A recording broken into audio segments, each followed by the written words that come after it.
I will begin with a word of prayer. Heavenly Father, we thank you for this day. We thank you for this time we have to meet together and to study Algebraic Topology. Just pray you just guide our thinking today. Help us to, again, glorify you, Lord, in what we do. In your prayer, Lord Jesus. Amen. All right, so we have now come to the singular, complex, and the homology functor section. I will start with a definition.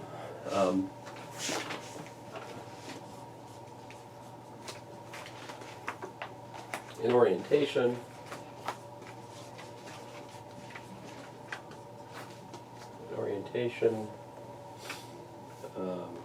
of the End Simplex is an ordering of its linear ordering of its vertices. So something like,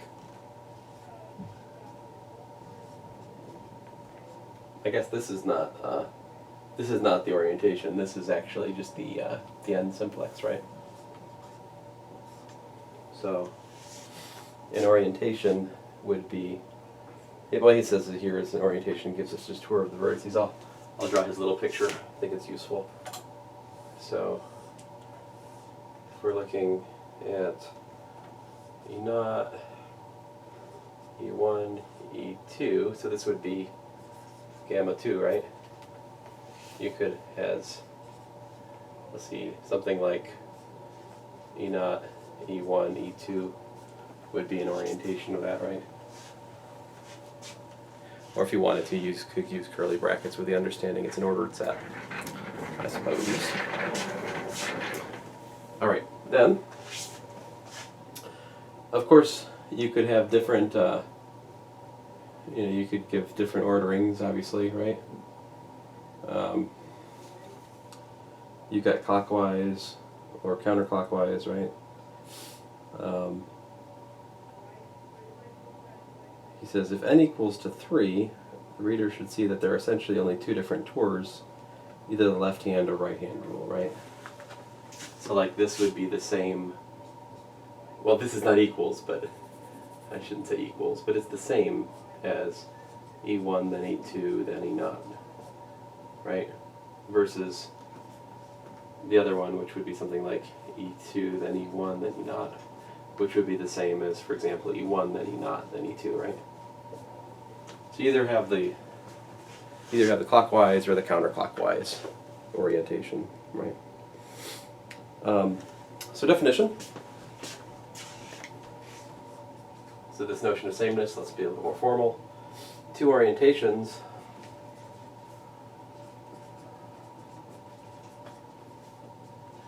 of the End Simplex are the same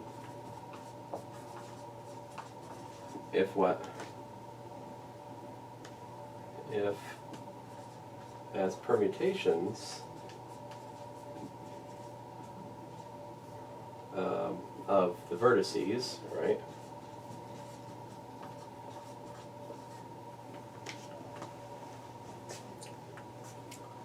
They're what?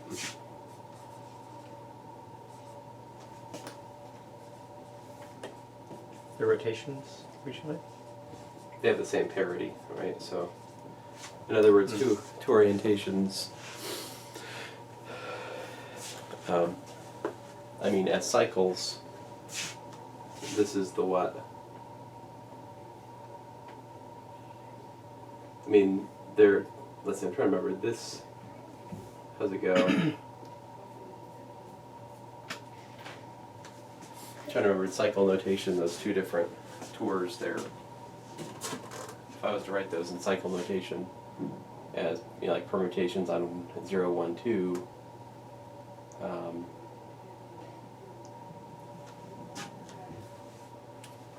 for a second here, let me see if I can figure it out. So 0 goes to 1. Let me see, here it goes.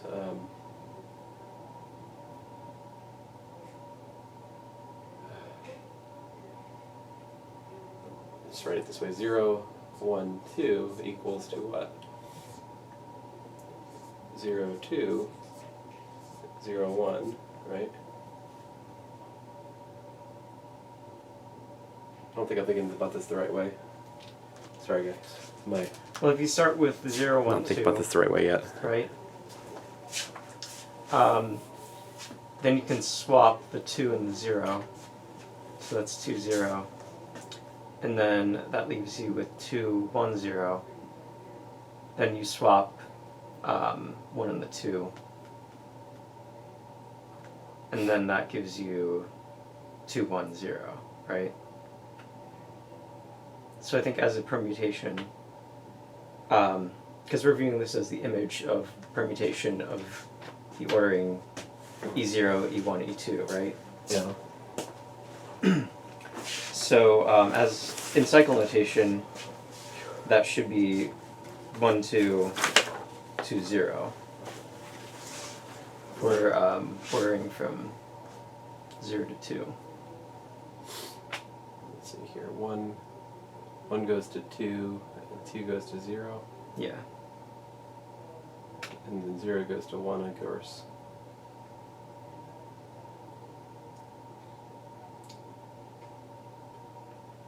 Sorry guys, I just worked out this the other day.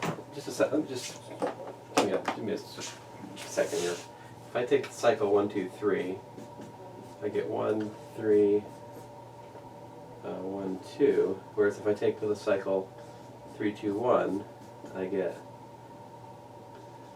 3, 1, 3, 2. Something I'm not remembering here, guys. I'm sorry. I have a. There's some data mismatch in my mind right now. I guess that's what do they mean as permutations, right? Like how are we viewing these lists of vertices as a permutation? What I think that would mean to me is we're treating that as the image under the action of some permutation that swaps, the original position E0, E1, E2 into a new position. So like E1, E0, E2 would represent the permutation 1, 2. Or I guess if we're starting from 0, the permutation 0, 1, right? Yeah, I think that's it. So you're saying Like I what should. permutation would take the first to the second? So this one, I've also got the E2, E0, E1 here, right? So you're saying I should compare. What should I compare? I'm sorry, I'm an I idiot. guess, yeah, so like the first and the second, so what permutation would take you from there? So compare this one and this one? Yeah, I think so. So it would be like 0, 1.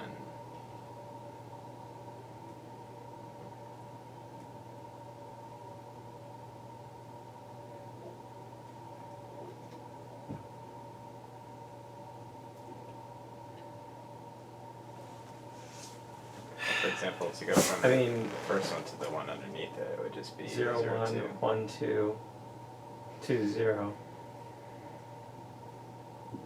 So I think that's just 0, 1, 2. Which makes sense. Yeah. Yeah. Which is 0, 0, 2, 0, 1, I think. Or 0, 1, 0, 2.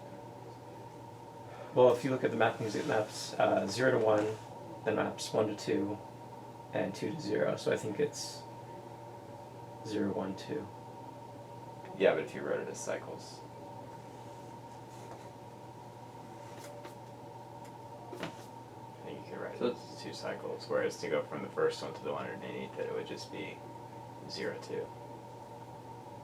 Which is 1 cycle, so it's fine. So I'm supposed to look at permutations on the vertices, right? So what picture should I draw? If I'm starting with this, right? Let's see. 0, 1, 2, right? And then so am I supposed to? Yeah, so it becomes 1, 2, 0.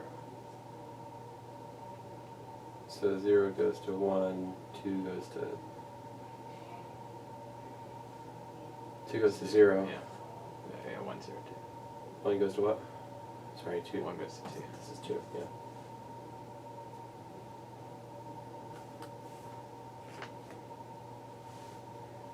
Then 2 goes to 0. Yeah. So you could write it as, I think, 0, 1, 0, 2, which is 0, say that again, 0, 0, 1, and then 0, 2. 2 cycles? Yeah. Which would also be 0, 2, 1.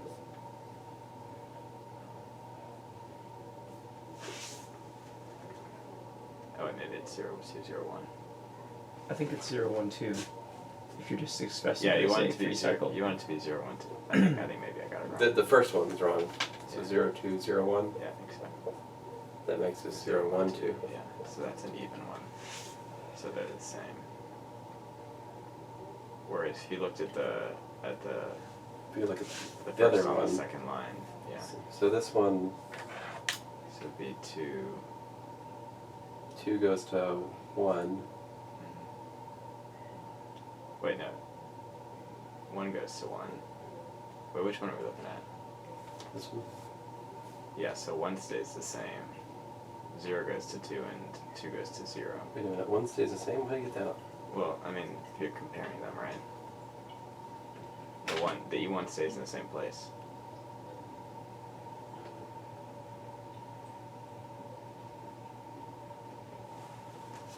Sorry, so the first permutation, I mean the first ordering that you have, 0, 1, 2, and the second one, 2, 2, 1, 0. So the 1 stays in the same place, it stays in the middle.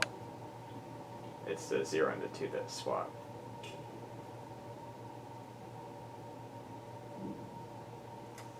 Okay.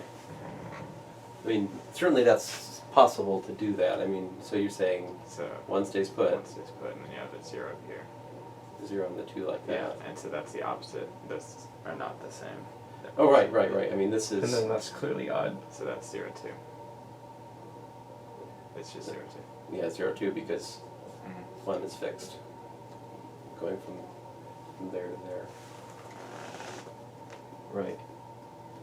So the usual cyclic permutations, like 1, 2, 3, 2, 3, 1, 3, 1, 2, these are even permutations, whereas the anti-cyclic ones, the 3, 2, 1s, the 1, 3, 2, and the 2, 2, 1, 3, those are all anti-cyclic, and they're also odd as permutations. Yeah. I'm sorry, I get I'm all wrapped up in my mind about what's the right thing to look at, you know, picture-wise, but I'm sorry, guys. At least you guys understood from the start. It's just my fault. So, sorry, I noticed this when I was working on abstract, you know, because it was like slightly surprising to me. But then again, it didn't stick in my mind enough, and here we are. All right, so anyway, I hope that was somewhat productive.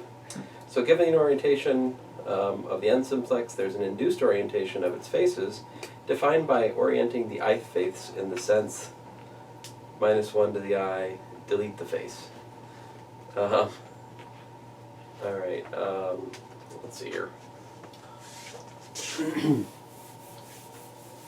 Let's see here. Delete the vertex. What's that? Delete the vertex. Yeah, delete the It's vertex. opposite. Yeah, you're right. So, let's see here.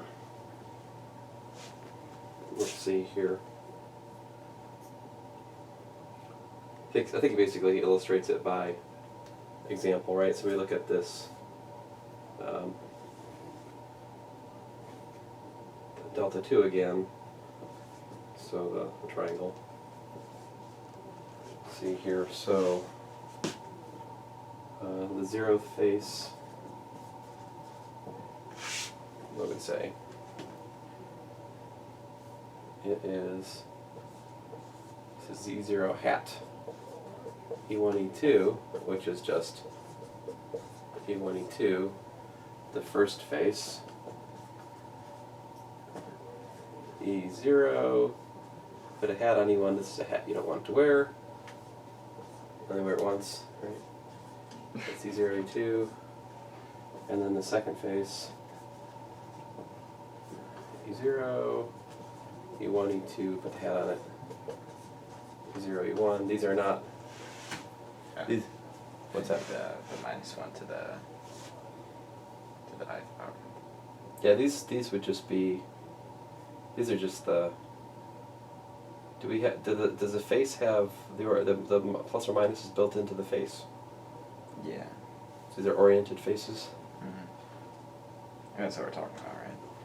Well, that's the question. I mean, I remember he as he goes on, he talks about faces versus oriented faces, and the formula doesn't make sense unless you include the orientation, I think. Yeah. But we're talking about the induced orientation. Yeah. Yeah, this is not the induced orientation yet without a. It needs to be minus on the second one. So it goes -1 to the K face. Right, so this is the K face, right? And we're supposed to put -1 to the K, yeah. Mm-hmm. So that Right, so it's be 0 there. 0, and then there's a minus for the second one, and a plus. And then of course, that makes a lot of sense because 1, 2 would be something like, I can visualize it like that, right? That's the 1, 2 face. Then the 0, 2 face. Well, 0, 2 would be like this, right? Mm-hmm. But we got a minus, so it's like that. And then 0, 1 is this guy, so it's all like you'd expect. And that -1 to the K factor builds in that necessary flipping to make it make geometric sense. As he says, it is plain the orientations of the edges are compatible with the orientation of the two simplex. What's the boundary? So, that's what I'm thinking of. He talks about boundary versus oriented boundary. Boundary would just be the union of these three, right? The oriented boundary is, so like the oriented boundary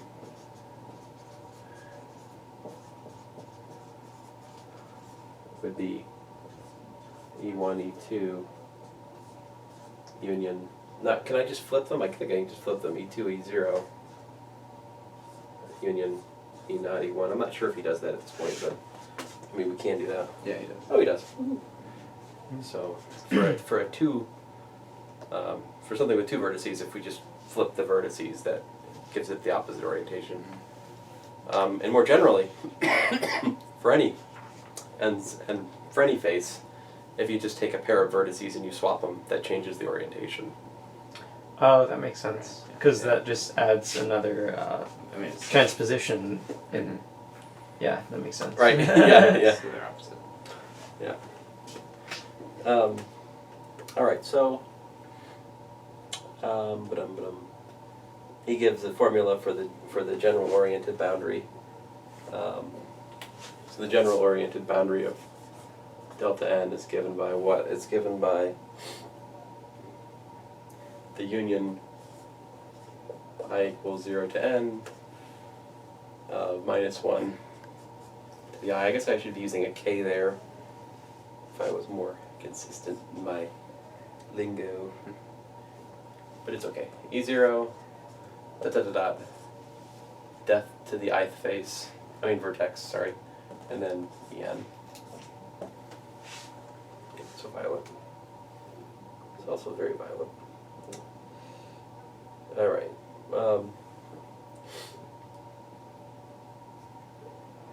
Now he refers now to exercise 4.1, where we were to have invented a, what was it? 4.1? Oh, 4.3, excuse me.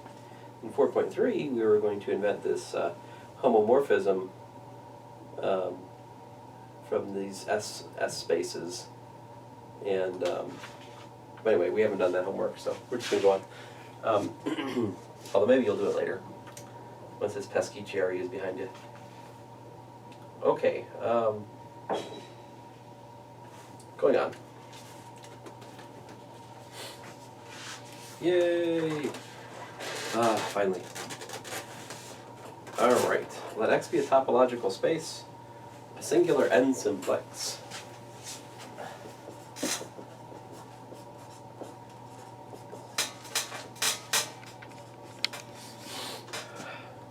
A singular End Simplex in X is a continuous map. All right, sigma from the End Simplex, the sort of generalized triangle, to X, where of course delta n is the standard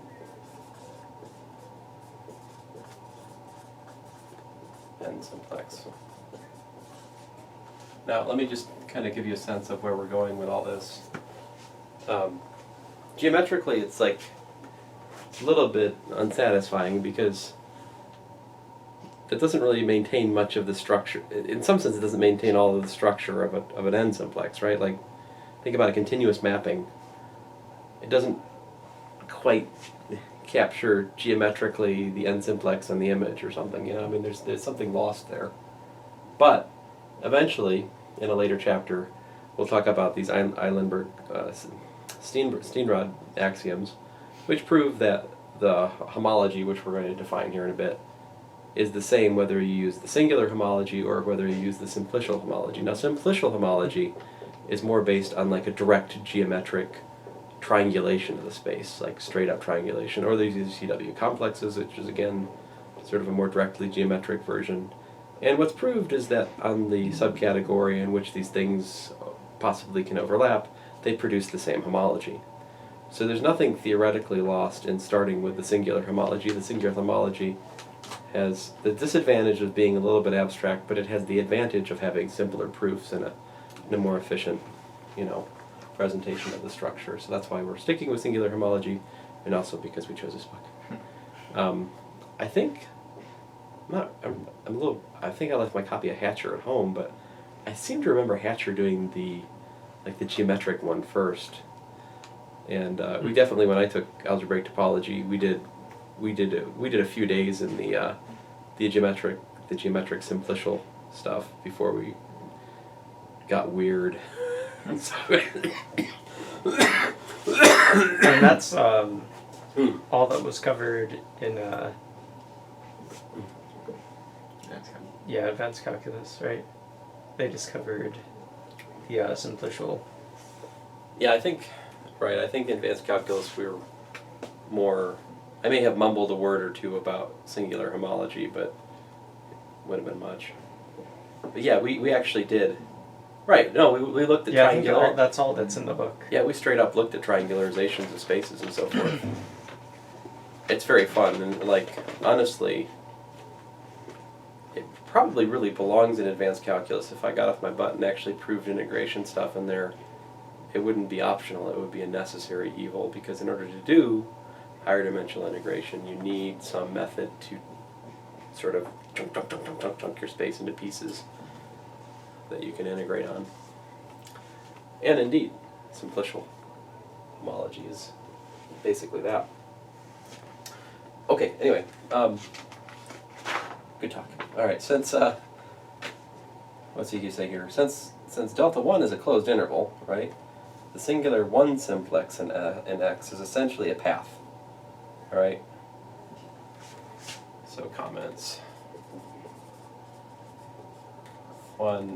Delta 1 is essentially I, so 1 simplex.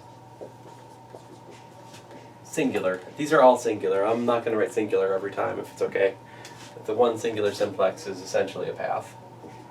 Right? This is a point. So what's that mean? There's also going to be a point in X. Right, so basically this is, well, yeah. Definition.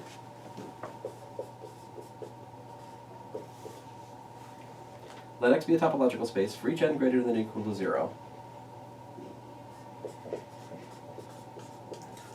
Define Sn of X. By the way, well, let me shut up. Sn of X as the free abelian group. Free. I mean, it costs nothing? That's right. Free abelian group. There's no such thing as a free abelian group. Like, what do you mean there's no such thing as a free lunch? It's very simple. You just dump your bag out, and you take arbitrary linear combinations of them over the integers. What's the problem? There's enough for everyone, because the integers go on and on. Sorry. Bernie Sanders is a math teacher. Bernie Sanders. Bernie Sanders in the free group. Someone should write an article. The free abelian group. Where was I? I don't know. I'm just so happy after the debate last night because I didn't know how we were going to fix this mess we're in. But when I learned that we can tax the rich, make them pay their fair share, I thought, that makes sense. The people who work shouldn't get to keep their money. We should give it to people who aren't working. That will make America better. Duh, why didn't I think of that? It worked so good in Soviet Russia. Alright, sorry.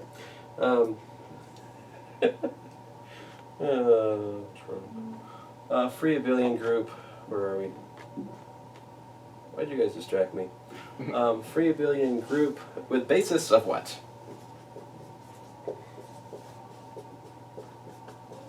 All singular End simplexes.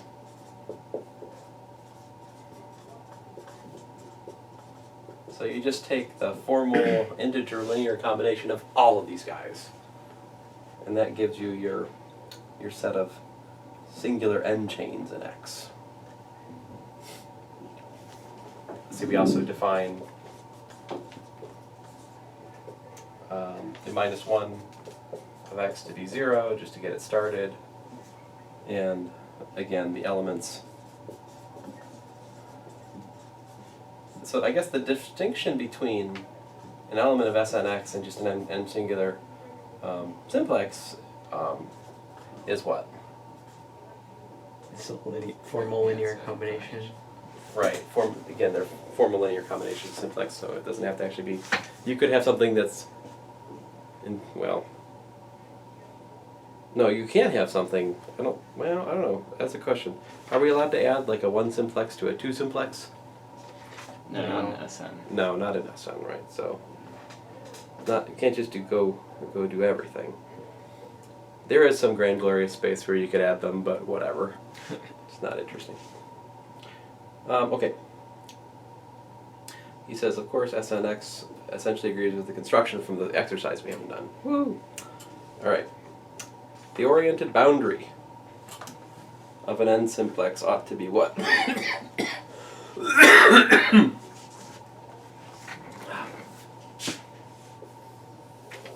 So we're going to define the oriented boundary. Let's get to it. We need to introduce some notation in order to do that.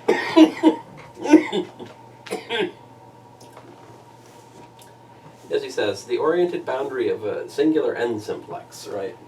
So if you look at a singular End simplex, sigma from delta n to x, right? Then the boundary of this should be an n minus 1 simplex, right?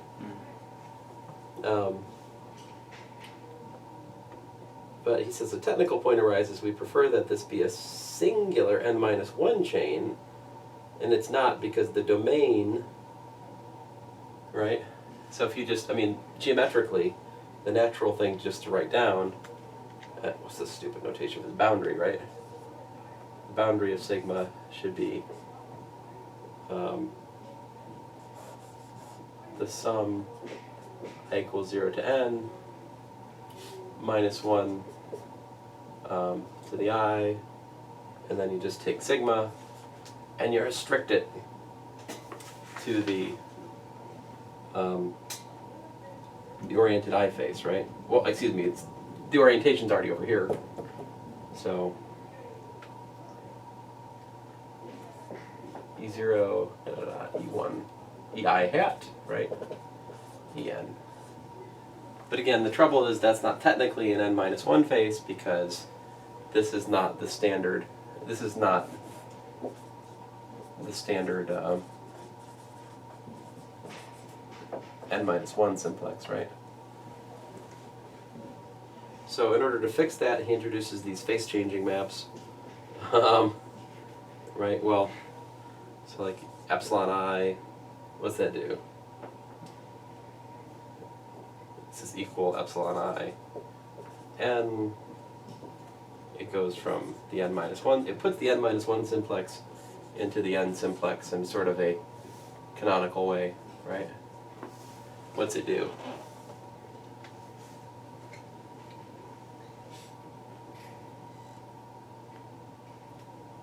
It just like maps the vertices to the vertices in the End Simplex, but Yeah. like skipping the one that you take out.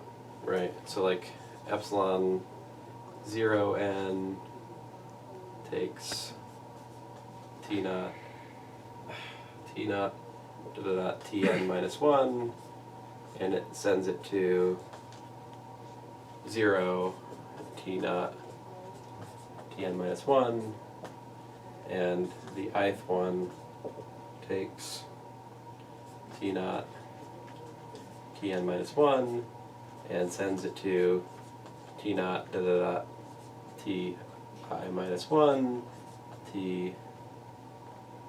How to write this stupid thing? Fine, I'll accept your notation. Oh, that is what you wrote. Ti minus 1, put a 0, and then pick it up again, Ti. Oh, so much writing. If I is greater than or equal to 1. Alright. So basically, going back to here, this would be what? This would be like this would be the zero face map acting on a 0, E1, right? This would be minus the 1 face map acting on this. This would be the 2 face map acting on, right? So this is the only thing you've got to work with with two vertices. That's your line segment, and this is how you include the line segment in 2 dimensions, either this way or that way or that way, giving us this or that. Okay, all right, that's the notation. So with that notation settled, now we can give a proper definition of the boundary. I'll do it over here. So the boundary, the nth boundary rather, of sigma. So here sigma is an End Simplex, a singular End Simplex, right? Continuous. And what else do we assume? N greater than 0. Tell you what, I'm going to swap that out for n greater than or equal to 1. If it doesn't bother you guys, I prefer that. Sorry. I am a silly person. So sum I equals 0 to n minus 1, so there's our orientating, listen to me, orienting factor, sigma, and then epsilon sub I. That is going to be an element of the singular n-1 chains over X. Sorry, Nathan, I'm behind the event horizon. For you. And we also define sigma 0 of delta 0. If n equals 0, we define this to be 0. All right.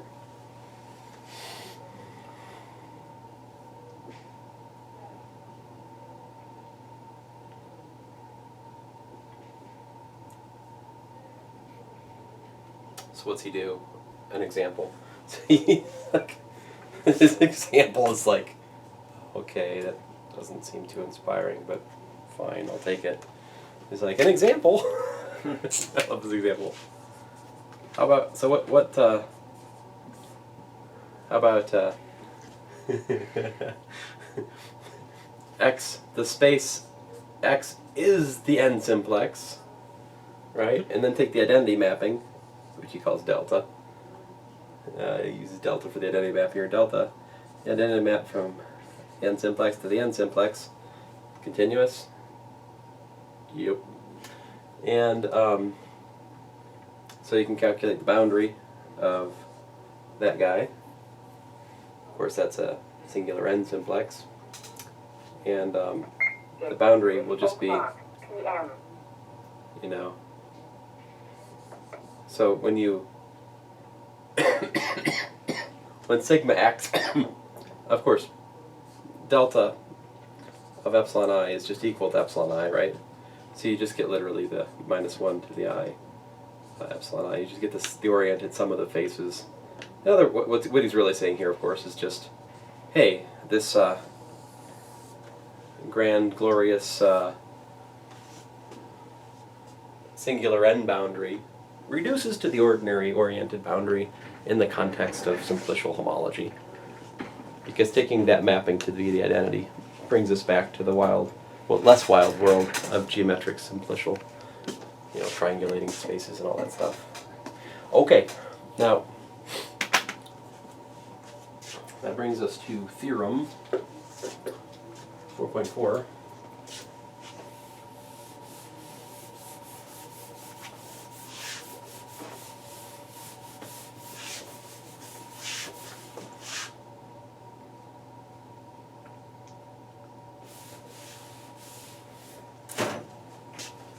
Here it is.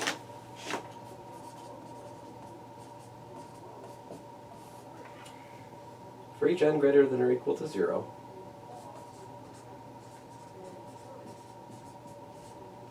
alright, there exists a unique homomorphism of what?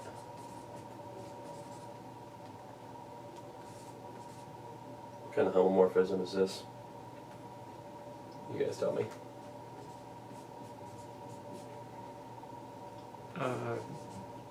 Group homomorphism? Right, of free abelian groups.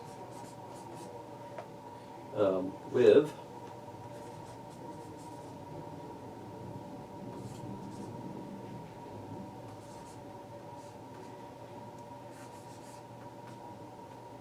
actually, this isn't much of. Sorry for the fanfare.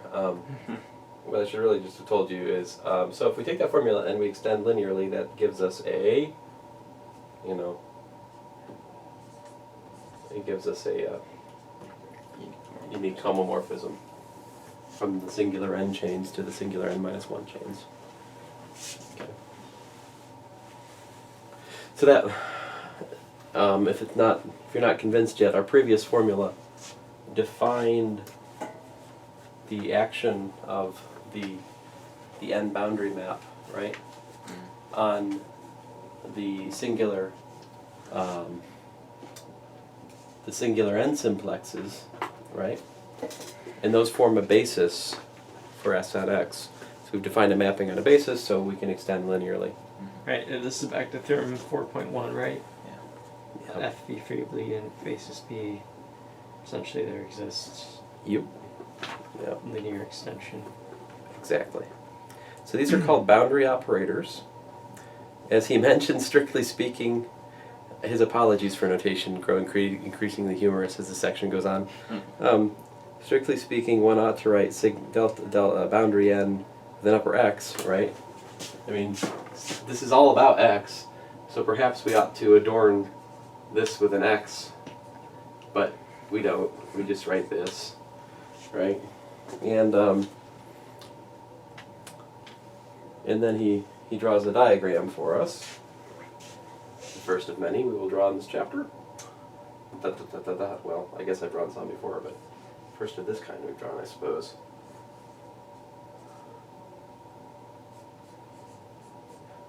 We will soon gain a deeper appreciation for Dragon Ball Z. See here.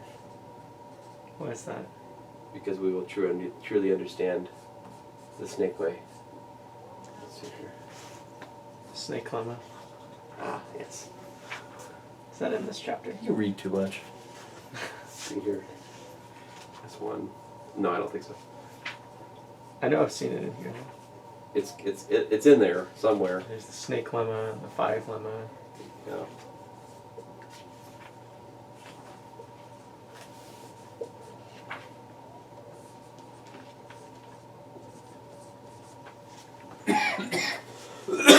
So the boundary map goes from the End Simplexes to the N-1 simplexes all the way down until you get to the 0 simplexes, which then just spits you back out to 0 there. Of course, these could be 0. Right. All of this together is known as the singular complex of X, right? So collectively, we call this whole thing like S star lower substar of X, comma boundary like that, or just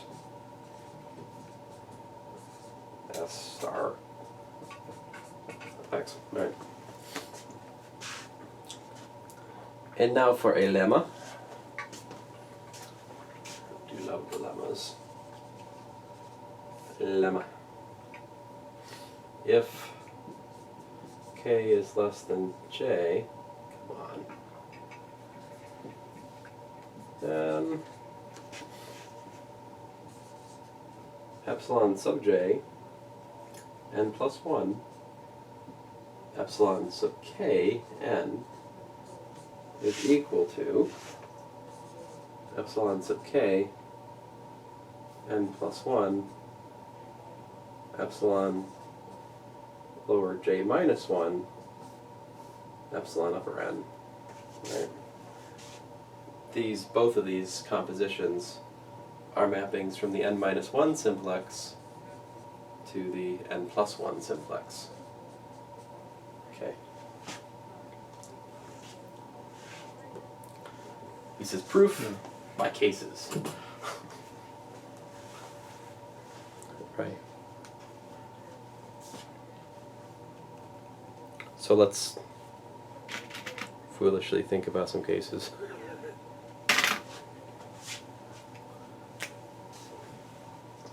Let's start with, like, for example, the 0. What happens to the 0 vertex? Let's do left-hand side versus right-hand side. Who will win? E0 goes to what? I guess it depends on what K is, right? So let's suppose K is not equal to 0.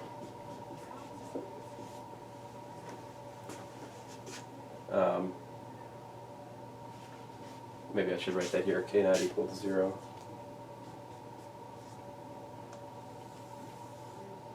So if K naught's not equal to 0, left-hand side, that sends E0 to where? Just E0 again, right? Right, so like that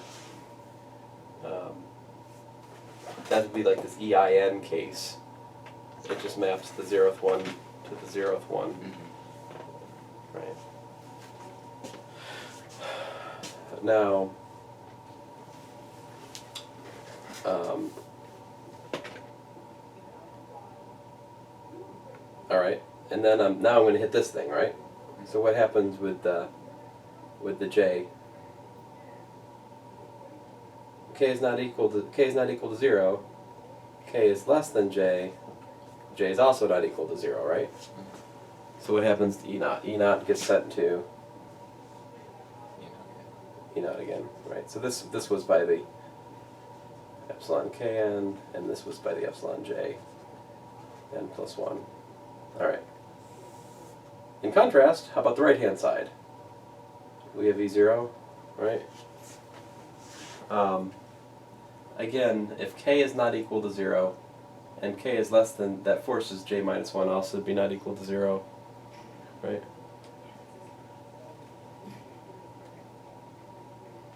I guess not. I mean, I guess k could be 1, right? But I mean, just j has Oh, to k be has greater than or equal to 2. K has to be less than j though, right? Yeah, okay. That's the thing. Okay, so again, E naught gets sent to E naught, and then the second one does what?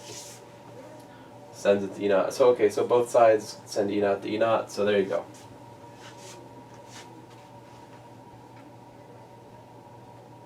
And then you can think about E1 and E2 and so forth. And really, you can think about all of the vertices right up till one of these things. Let's see here. Maybe let's skip ahead to an interesting case. What happens if you feed it the k vertex, right? What happens here? What does it do to ek? It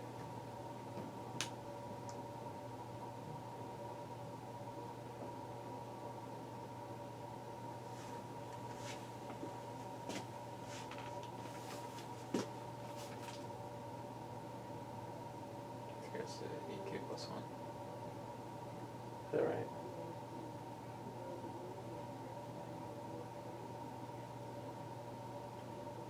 I mean, this sends EI. Well, I'm sure I'm thinking about this the right way. Oh well. Anyway, I'm going to stop this. This is painful. The example he has. I mean, I read through the example he had for the. Where'd my stupid book go?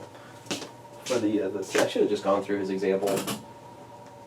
Let me just read through it. He looks at epsilon 2, 4, epsilon 0, 3. Right, so if you look at 0, 3, it maps 0 to 1 because it deletes the 0 and puts 0 in the 1, right? And then the 1 goes to 1 under the 2, 4 map, right? And then likewise 1 goes to 2 because it's deleted to 0. And then the 2 goes to 3 under the 4 map, and then 2 goes to 4. So, in other words, it takes 0, 1, 2 and maps it to E1, 3, 4. Right? And then he goes on the other side and he looks at E0 to 4, E1, E epsilon 1, 3, and he again gets that 0 maps to 1, 1 maps to 3, 2 maps to 4. So they both agree that they take the 2 simplex 0, 1, 2 and they map it to the 1, 3, 4 2 simplex inside, 2 face rather inside delta 4. But honestly, like, I could be here for the next hour sorting through the combinatorics of this stupid lemma. If you'll forgive me, I'm going to go on.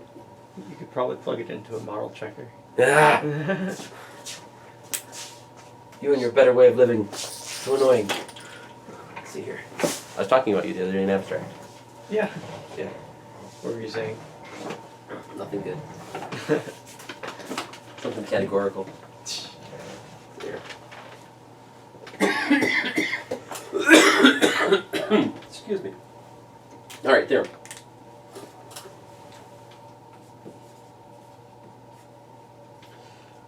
For all n greater than or equal to 0, the boundary composed of the boundary n plus 1 is equal to 0, aka boundary squared equal to 0. Alright, here it goes. The boundary of sigma is equal to the boundary, omitting a little notation here, sum over j minus 1 to the j sigma epsilon sub j upper n plus 1. This is for sigma in where? Sn plus 1, right?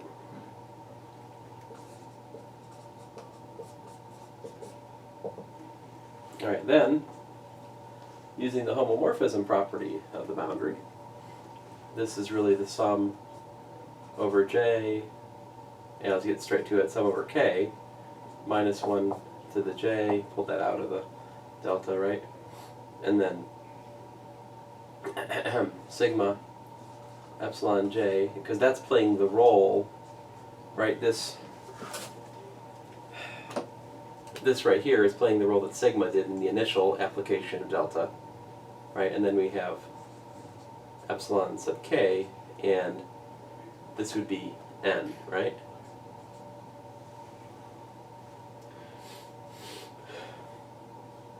Yay. Okay.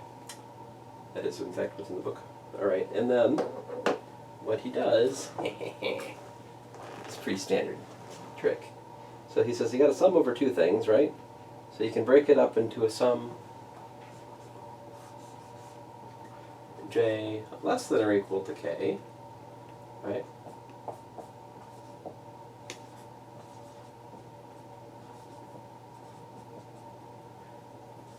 Now, to be completely convincing, I think I need to know. Do I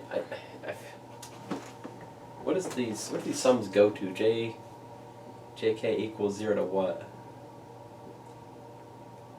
Different ones, right? Yeah, well, j goes to n plus 1, I think. J goes from is from 0 to n plus 1, or I think so. yeah, Yeah, by definition of boundary. 0 to n plus 1, whereas k goes from 0 to n. okay. I think that's actually important to understand the details here. Then the sum k less than n, listen to me, k less than j, right, minus 1 to the, oh, I'm sorry, you guys, let me get away with that. There's a very important sign I'm missing. Plus k. It's okay, I saw the sign. And I'm happy now. I couldn't live without it.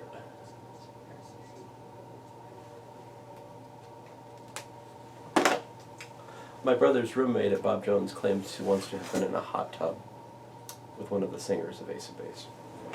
Fun fact. Let's see here. You guys don't know what Ace of Base is, though. I seem to sing that song. Yeah. It was big when I was your age. Let's see here. I missed some department meeting where we talked about, like, millennials and how to understand them, and I was very sick. I'm so happy for that. I mean, nothing against millennials, I guess, but it just seems like an awful meeting. All right, I'm guessing that after the meeting we were no closer to understanding whatever it is that there is to understand about your generation.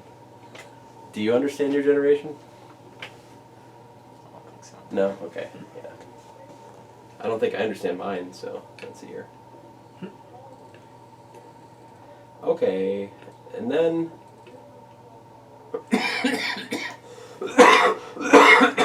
so we let, I'll follow his substitution. He says put p, in the second one, you put p equals to k, and q equals to j minus 1. Alright? So this second term becomes the sum over p less than or equal to q, minus 1 to the p plus q plus 1, let's see, where's that coming from? So j plus k is what? This says that j is equal to q plus 1, right? So if I plug in that, I get q plus 1 plus p. In other words, p plus q plus 1. And sigma epsilon sub p n plus 1, right? Epsilon k was what? What was k? Wait a minute. Oh, j was q plus 1, right? Yeah. And then k was p. Alright. But the lemma says that I can do what? Do I even want to do that? I don't know. Yeah, you do. Huh. I think that's proof you did earlier. Before changing variables. Oh. Right? Or do you do it again? Hmm.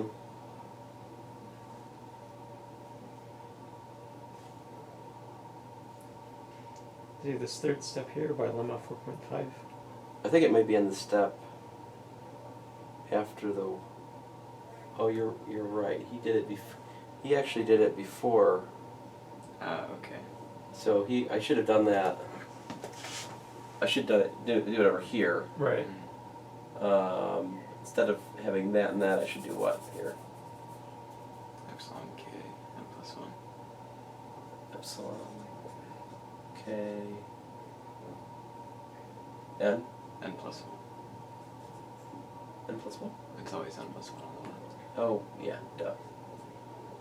Epsilon J minus 1. j minus 1 n. Okay. All right. Then that puts n plus 1 here. It puts n here. And so you need to switch. Yeah. P on the left and Q on the right. K. Oh, p. Yeah. And just Q. Q. No, now it's the same sum of this and that. Now, it seems to me that the K, I mean, being just a little bit careful here for a second, J ran from, inconceivably, from 0 to n plus 1, right? And K ran from 0 to n, which means that, what's the deal with P? Well, P runs from 0 to n, right? And how about the Q? Well, Q,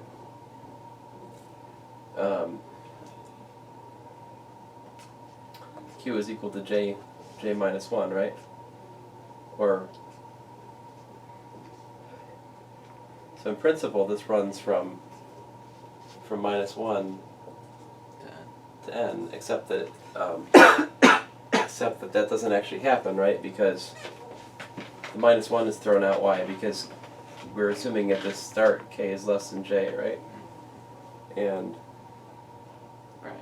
so that means that j can Oh, and K. Wait. if j is less than k in this sum, Mm. then this q could, I think, at its smallest have been 1.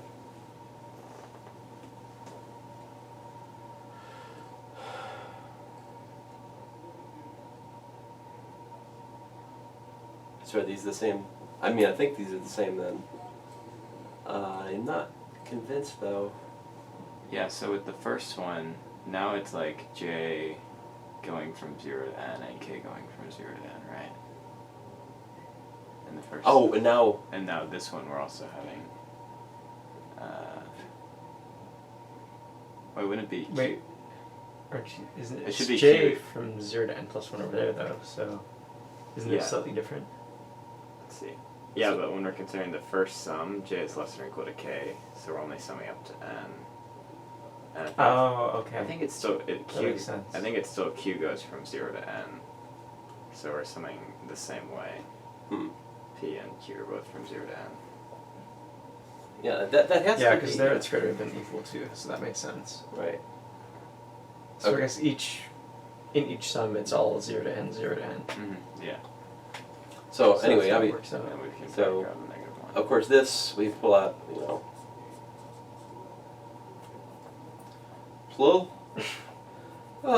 This is pull out minus 1, and then they cancel, and you get 0. All right. Anyway, so as he explains it, therefore terms cancel.